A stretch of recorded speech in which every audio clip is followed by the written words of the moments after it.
Are you having trouble sourcing electrodes for EDM of cemented carbide? Tungsten electrodes are widely used for machining cemented carbide, which is used in molds and cutting tools, but they are becoming difficult to obtain. Why not try using copper graphite as an electrode?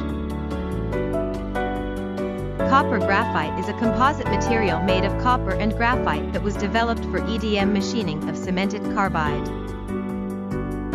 It is a graphite-based material, a stable supply is possible, and procurement risks can be reduced compared to copper or tungsten, which relies on rare metals.